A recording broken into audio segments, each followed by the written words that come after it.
Seja muito bem-vindo ao Em Foco. Carlos Costa foi oficialmente reconduzido como governador do Banco de Portugal. A confirmação foi dada hoje por Luís Marques Guedes, depois da reunião do Conselho de Ministros. Segundo o titular da pasta dos assuntos parlamentares, o Governo aprovou e já enviou a recondução de Carlos Costa para a Assembleia da República. Deliberou hoje enviar para a Assembleia da República para cumprimento as formalidades legais da recondução do Governador de Portugal, do Banco de Portugal, Dr. Carlos Costa, bem como da Dra. Gabriela Figueiredo Dias para Vice-Presidente da CMVM, cumprindo aquela que será agora, nos termos legais, a necessidade de uma audição parlamentar antes da nomeação por parte do Conselho de Ministros. O Partido Socialista e o PCP criticaram a recondução de Carlos Costa. Para o PS, esta é a nomeação mais partidarizada de um governador do Banco de Portugal nos últimos anos. Já os comunistas dizem que esta recondução é incompreensível. Que as últimas 3 nomeações foram sempre feitas em inícios de mandato. Esta é uma nomeação feita no final do mandato. Justificava-se mais do que em qualquer momento uma auscultação. E justifica-se ainda mais porque, obviamente, é óbvio para todos que não existe um ambiente consensual no que diz respeito à análise que é feita do último mandato. O Primeiro-Ministro forçou esta nomeação e, aparentemente, mesmo contra a vontade de vários membros do Governo, ou de alguns membros do Governo. O Governador do Banco de Portugal, Dr. Carlos Costa, tem sérias responsabilidades no falhanço da supervisão bancária, em particular no caso BES e GES, o que aliás ficou claríssimo nas conclusões da Comissão de Inquérito e por isso esta decisão do Governo de reconduzir o Dr. Carlos Costa no cargo de Governador do Banco de Portugal é para nós verdadeiramente incompreensível. Mas gostávamos também de deixar claro que para nós a questão de fundo não são os nomes, não é a pessoa concreta que ocupa o cargo, mas é o próprio sistema de supervisão que se encontra capturado pelo sistema financeiro e não pode cumprir a sua obrigação. António Rodrigues e Rui Moreira de Carvalho são os convidados deste Em Foco. Rui, começo por si hoje, muito boa tarde. Começamos pelo Governador do Banco de Portugal, acabou por ser reconduzido, isto na sequência de um relatório da Comissão Parlamentar de Inquérito que é bastante crítico relativamente à atuação do Governador do Banco de Portugal. Não é uma posição unânime, os banqueiros, por exemplo, defendem bastante a atuação de Carlos Costa, mas é um homem consensual, ou devia ser um homem mais consensual, ou não? Boa tarde, Alexandre, António, boa tarde. Enfim, a decisão está tomada está. É preciso fazer um pouco de história. O Dr. Carlos Costa foi nomeado pelo Dr. Teixeira de Santos numa situação muito complicada e tomou, de facto, o governo de uma instituição que está bastante ou demasiado tradicionalista. Eu, como investigador da área da economia, eu vi uma melhoria de qualidade significativa na informação financeira fornecida pelo Banco de Portugal. Em 2010, eu fiz um trabalho pelo Dr. Norberto Rosa, quadro superior do Banco de Portugal, sobre o volume da dívida pública portuguesa. E demorei muito tempo a conseguir coletar a dívida bruta portuguesa, coisa que devia ser perfeitamente fácil de utilizar. Repito, a pedido do Dr. Norberto Rosa, na altura emissor da Caixa de Depósitos. Hoje, essa informação está disponível com muita facilidade, quer a dívida bruta, quer a dívida por setor de atividade e, por aí fora, uma qualidade de informação. Por outro lado, o que foi pedido ao Banco de Portugal foi que otimizasse o seu medida de regulação. Ora, mudar culturas não é fácil. Eu concluo a dizer que reconheço um mérito de ter tratado, até à data, o processo, nomeadamente do Banco Espírito Santo, que não foi o desastre que, em termos proporcionais à cota de mercado, o BPN foi. O BPN era um banco residual, implicou pelo menos o volume identificado de custos para o erário público, cerca de 5 mil milhões. Ora, isso não aconteceu com um banco sistémico, que tinha 20 e tal % do mercado nacional. Portanto, agora cumpre-nos, digamos, saudar a nomeação e tentar que faça um mandato, um bom mandato. E, portanto, se sim é essa a avaliação, António, é positiva, se há uma recondução de Carlos Costa, para que é que servem os relatórios das comissões parlamentares de inquérito, esta em particular do Grupo BES, que foi bastante crítica relativamente à atuação do Banco de Portugal? Boa tarde, em primeiro lugar, Alexandre, Rui. Não se pode julgar o mandato de um governador por aquilo que é um relatório de uma comissão parlamentar.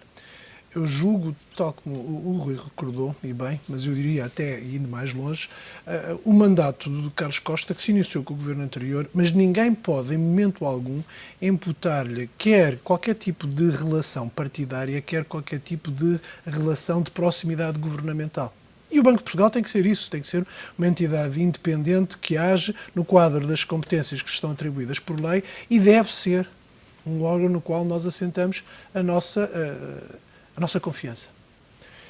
E o Governador do Banco de Portugal, ao longo do seu mandato, ao longo de todo o seu mandato, tentou agir sempre no quadro da confiança e da competência. Evitou males maiores que o processo do Banco Espírito Santo poderia ter causado no sistema financeiro. Aliás, estou convicto que o facto de ter tido a intervenção, que pode não ter sido a intervenção perfeita e por isso mereceu críticas que são legítimas por parte de todos os partidos, mas terá evitado eventualmente um colapso do próprio sistema financeiro.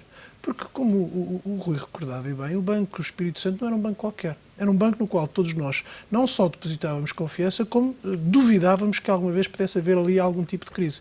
E a solução que foi encontrada, que foi uma solução discreta, que permitiu que o próprio sistema financeiro não sofresse qualquer tipo de efeito, que não produziu nem reproduziu consequências no sistema financeiro e nos encargos para o Estado.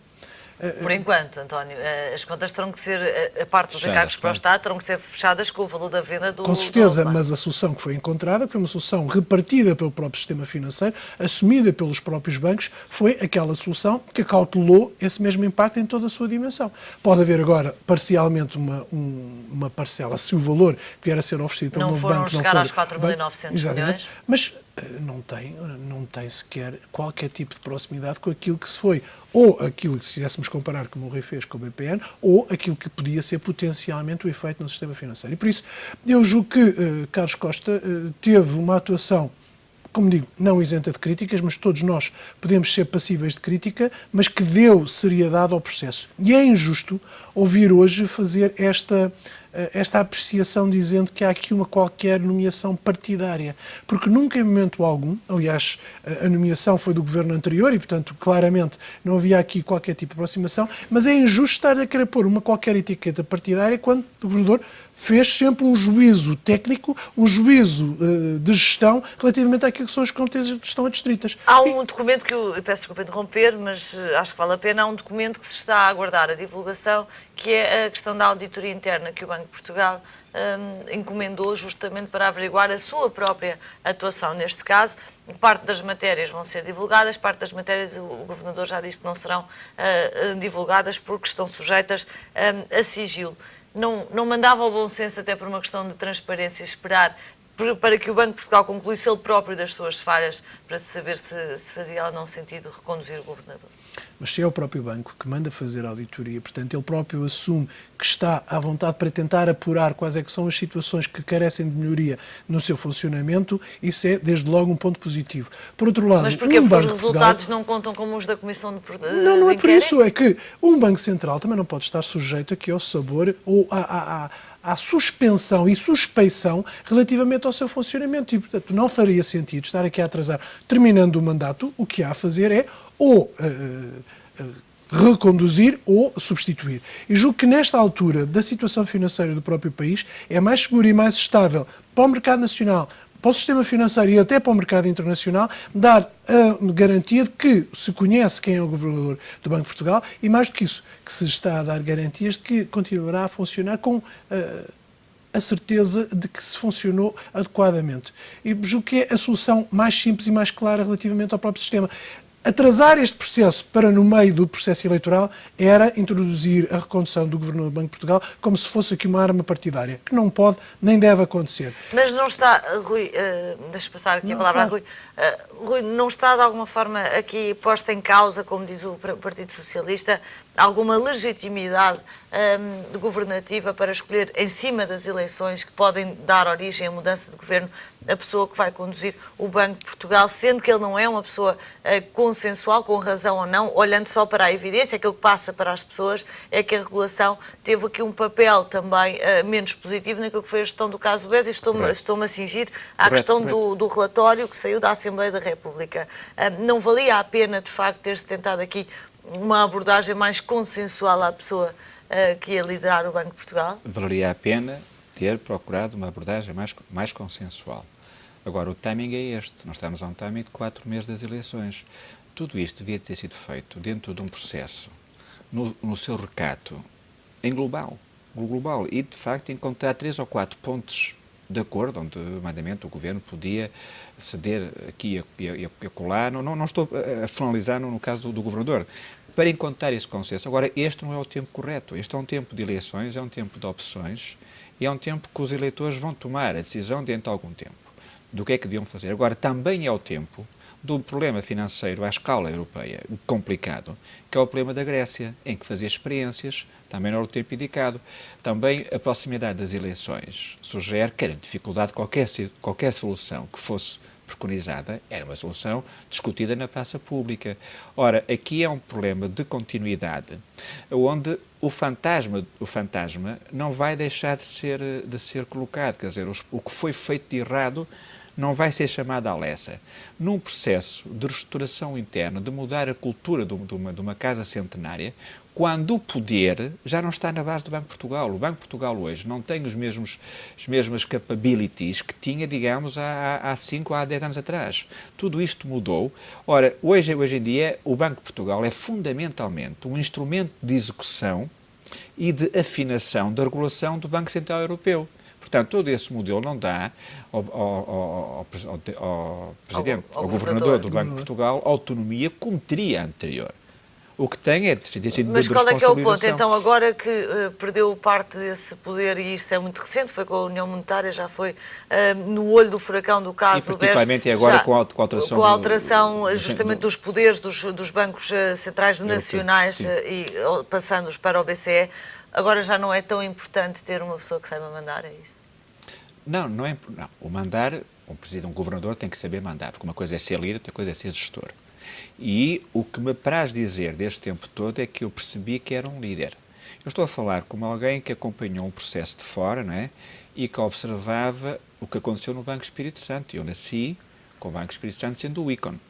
As pessoas eram referências. Eu recordo eu nunca pensei que fosse um problema do foro de personalidade, segundo as informações, de fraude. O que pensava que podia ser uma questão de capital, uma questão de gestão. Não, foi mais do que isso. Ora, quantas personagens estavam disponíveis para afrontar o sistema que representava o sistema Espírito Santo? Quantos estavam disponíveis? E houve essa coragem. De início, muitos... Mas ainda não se fizeram as contas ao que é que teria sido a alternativa da recapitalização. De valor relativamente ao comportamento do governador. Precisamente. E foi o que foi feito, no fundo. Mas não se pode dizer que este modelo teve menos custos, não sabemos. Não sabemos, mas sabemos que, entretanto, a lei foi alterada relativamente à forma de designação do governador. Precisamente. E agora vamos para esse novo modelo. Mas este governo não é uma... Este governo não é uma escolha, este modelo não é uma escolha do governador, é uma escolha do governo. O modelo... Mas já diferente. Não, mas é evidente que teve que ser... Está bem, que teve que haver um consenso. Mas a própria proposta nasce com o Partido Socialista e a maioria aceitou-a. E depois foi alterada, ou ligeiramente alterada, pela maioria. Mas a ideia, e corrija-me se eu estiver errada, há um formalismo, há um protocolo que é o Governo aponta o Governador do Banco de Portugal e depois o Governador, esse Governador, ou essa proposta do Governador é ouvida na Assembleia da República sem que haja um papel vinculativo da Assembleia da República. Mas da forma como as coisas acabaram por ser feitas e saindo desta nomeação do Conselho de Ministros, dá a ideia que só se cumpriu o protocolo, que não houve realmente uma intenção de haver aqui uma consensualização. Não podia ser feito de outra forma. O modelo que está estabelecido e que foi aprovado hoje em Conselho de Ministros é exatamente aquele que decorre da nova lei. O Governo indica o Governador que fica sujeito ou candidato a governador que fica sujeito a uma audiência preliminar na Assembleia da República. E é isso que vai ser feito. Mesmo que seja uma figura, mesmo que isso não tenha sido falado antes com o Partido Socialista, não seja uma figura que seja propriamente consensual. Mesmo que fosse uma figura consensual, teria que Por passar exemplo, sempre este processo. Porque, por exemplo, ao Conselho Económico e Social houve claramente um processo mais facilitado relativamente à escolha de Luís Filipe Pereira. Mas o modelo é diferente. O modelo do Presidente do SES implica uma eleição com maioria de deputados em efetividade de funções na Assembleia. Neste caso, não. Neste caso, há uma nomeação governamental sujeita a uma audição preliminar na Assembleia da República relativamente à apreciação do seu caráter e, principalmente, daquilo que se predispõe a fazer. Portanto, não muda nada a lei. Muda, expõe o governador a um programa, expõe o governador a um conjunto de princípios que há de caracterizar o seu mandato.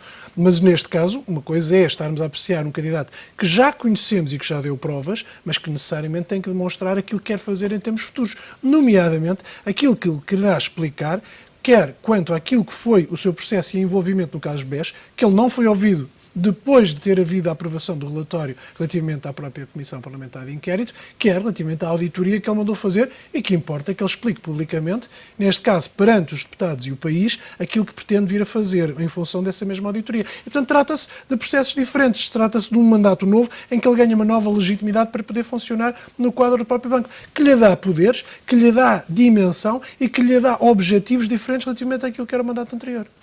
Muito bem, passemos nos últimos minutos que temos para o outro ponto da nossa agenda, o Sistema de Segurança Social. Hoje um grupo de trabalho que reúne economistas do Partido Socialista e do Partido Social Democrata veio falar em 4 soluções para o problema. Para já, aquilo que temos em cima da mesa é, mais uma vez, Rui, uma dificuldade de entendimento entre os partidos da coligação e o Partido Socialista. Alexandre, mas penso que coloca muito bem a questão e acho que devia de ser aproveitado esse modelo de trabalho. Ou seja, os partidos deviam de trabalhar sob um grupo idóneo, e segundo eu percebi, era um grupo que apanha pessoas... Inclui das duas áreas, Pais Antunes pelo PSD, Oscar Gaspar, que já foi... e com credibilidade. Oscar Gaspar, que é conselheiro económico, também Mário Centeno. E o Bravo também está no processo. E também está no processo. Então a Margarida, já agora, Correia da Guerra? Não sei. Ok, pronto, mas penso... Que é um bom modelo, que é precisamente essa sociedade civil, o projeto que demora o tempo que for necessário de fazer, que vai encontrar suporte técnico na universidade, na academia, para dar a dimensão, digamos, nacional e que seja um instrumento, um desafio que fica aqui para o ilustre vice-presidente da bancada do PSD, que seja um instrumento de trabalho, que seja um ponto de partida. Porque senão nós vamos sempre a discutir e a fulanizar quem diz A, quem diz B. Penso que a questão é muito bem posta, não tem que demorar 3 meses, 4 meses, o Governo está aqui, porque estamos a falar de algo muito importante, que é a apropriação do futuro pelo presente. E isto é algo de responsabilidade para os nossos filhos, para os vindouros. António, a verdade é que a discussão tem estado bastante partidarizada e ainda não se conhecem aquilo que são as propostas da maioria. Vai ser preciso esperar provavelmente por 10 de junho, mas a coligação acabou por ficar numa posição em que todos os olhos estão postos justamente em qual é a resposta nesta área. É natural que estejam, até porque este é um tema que esteve ou está presente no nosso espírito pelo menos há 12 meses. Foi mais ou menos nesta altura do ano passado que este tema foi lançado para cima da mesa e todos nós temos a consciência que é dos temas mais preocupantes em termos de futuro. Não só porque ela há de gerir o futuro de todos nós, no fundo, as gerações atuais, mas também as gerações que estão a trabalhar para poder vir a gozar deste sistema, mas, acima de tudo, porque isto é daquelas matérias que eu classifico como matérias de Estado. Claro. Independentemente daquelas matérias que devem servir e servem muitas vezes de quase ping-pong em termos partidários, e temos a noção que neste momento não é o momento mais propício para podermos discutir esta matéria, o Rui colocou a questão e bem, é uma daquelas matérias que aqui sim se exige que haja consenso e aqui se exigiria que houvesse consenso para pelo menos 10 anos, diria eu. Não podemos fazer experimentalismos na segurança social e temos que dar confiança às pessoas. Mas também temos que falar a verdade. É daquelas matérias que ninguém pode dizer eu quero conquistar votos aqui. O que eu tenho que dizer é dizer às pessoas eu tenho que vos garantir o vosso futuro hoje, mas também daqui a 20 anos. E por isso é que todos os estudos que vierem a ser feitos têm que ser não normativos, mas têm que ser feitos com base nas projeções daquilo que nós estimamos. E este estudo fala e assume o cenário de corte das pensões em pagamento, um estudo que, relembro, tem personalidades do PSD, mas também conselheiros próximos de António Costa. Corremos o risco de chegar daqui a 4 meses, António, com propostas se calhar pouco realistas do lado do Partido Socialista que não chegam, mas também do lado do PSD uma não assunção desta necessidade porque custa votos, ou seja, de custar pensões em pagamento. Chamada verdade. Eu não queria entrar por esse caminho, porque esse é o caminho que nós temos visto agora. Cada vez que há um responsável político de um dos lados que fala em pensões, o outro lado vem imediatamente a correr dizendo ou não fala a verdade ou está a ameaçar aqui qualquer tipo de coisa para conquistar votos. E esta é daquelas matérias que eu dizia há pouco, em que nós não podemos brincar, nem podemos andar aqui a jogar com as palavras. Há que estudar isto seriamente. Aliás, eu julgo que os estudos estão feitos, embora este que é feito sob a égide da CIP, é um estudo que de alguma forma pode vir a introduzir soluções que não sejam marcadas pelo calendário ou pela agenda partidária. E esse é o problema principal que nós vamos ter nos próximos 3 meses, que é conseguir discernir entre aquilo que são as propostas feitas só para ganhar eleições e aquilo que são as propostas que podem dar algum tipo de execuibilidade em termos futuros. Volto a dizer e sublinhar, é daquelas matérias mais sérias, mais complexas e mais difíceis que qualquer governo vai ter que ter no futuro. Qualquer que seja o governo. E claramente o CDS sabe disso, porque a reação às palavras da Ministra das Finanças veio do próprio CDS, do Ministro Pedro Mota Soares, dizendo que não havia absolutamente nada em estudo. É sal na ferida que volta e meia abre na coligação? Não, é apenas sensibilidades diferentes, porque nós também não temos um sistema de segurança social muito claro. Durante muito tempo, nós tivemos o sistema público e o sistema privado. Hoje, e parece que há um consenso relativamente à convergência desta situação, quer de um lado, quer do outro, de criar um sistema que dê as mesmas respostas a todos os cidadãos. O que faz sentido, porque todos os cidadãos são iguais perante a lei, se todos os cidadãos deveriam concorrer descontando para ter uma segurança social idêntica. Este seria o princípio básico e julgo que daqui não é difícil nós consensualizarmos essa situação. O grande problema coloca-se de alguma forma entre aqueles que têm que pagar as pensões e sabem que têm dificuldade em o fazer e aqueles que querem dar direitos e que de algum modo não querem tirar os direitos que existem hoje. E é nesta convergência também de escalas que nós vamos ter que encontrar aqui o denominador comum.